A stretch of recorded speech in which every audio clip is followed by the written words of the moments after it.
آپ بھی جانتے ہیں، دنیا جانتی ہے، اس پر کوئی دوسری رائے اور اختلاف نہیں کہ آقا علیہ السلام کا نکاح حضرت خدیجہ الکبریٰ سے کس نے پڑھایا؟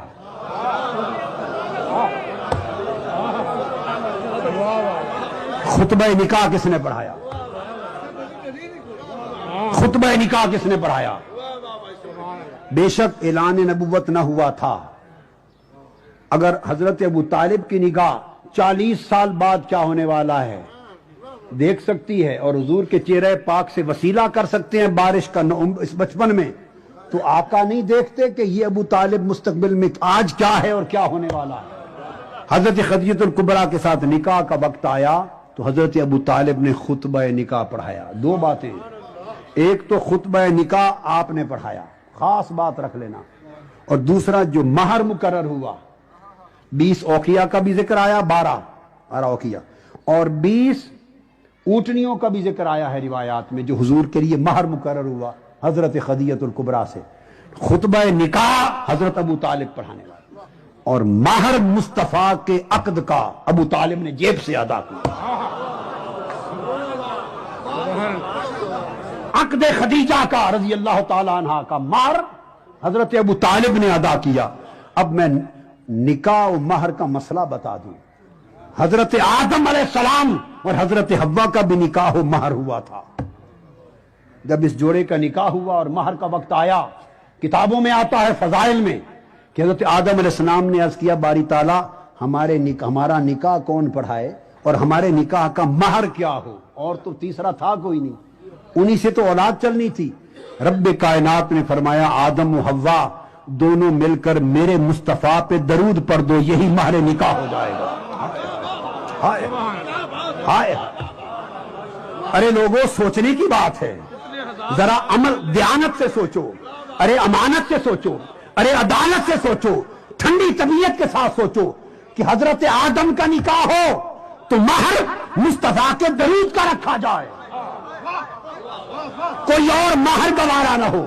کیوں کہ اسی صلب سے سب نبیوں نے آنا ہے، اسی صلب سے سب نبیوں نے آنا ہے۔ حضرت آدم اور حضرت حوا کے نکاح پر مہر درود بر مصطفیٰ ہو اور مصطفیٰ کا نکاح ہو تو مہر کسی کافر کی جیب سے قبول کر لیا۔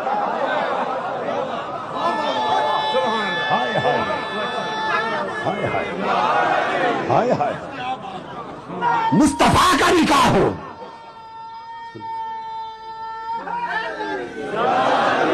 آپ نے صرف خطبہ نکاح نہیں پڑھایا، مہر نکاح بھی خود جیب سے ادا کیا۔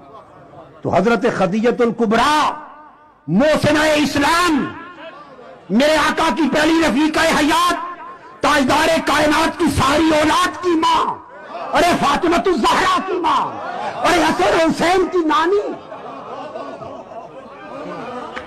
جس کو حضور کبھی نہ بھولے، اس خدیجہ الکبریٰ کے ساتھ نکاح۔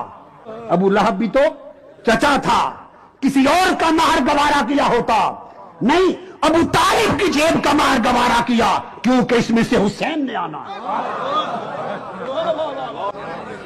آدم کا مہر مصطفیٰ کا درود ٹھہرے اور حضور کا مہر کوئی کافر ادا کرتا پھر؟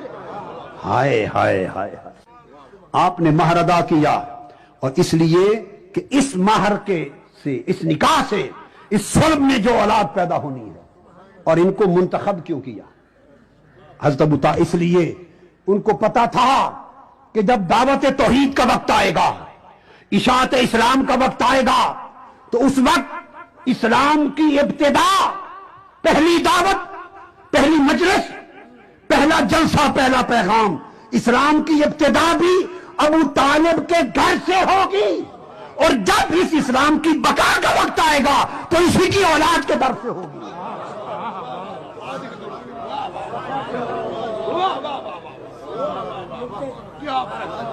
اسی سے ابتدا ہوگی، ارے اسی گھر سے ابتدا ہوگی اور اسی گھر سے بقا ہوگی۔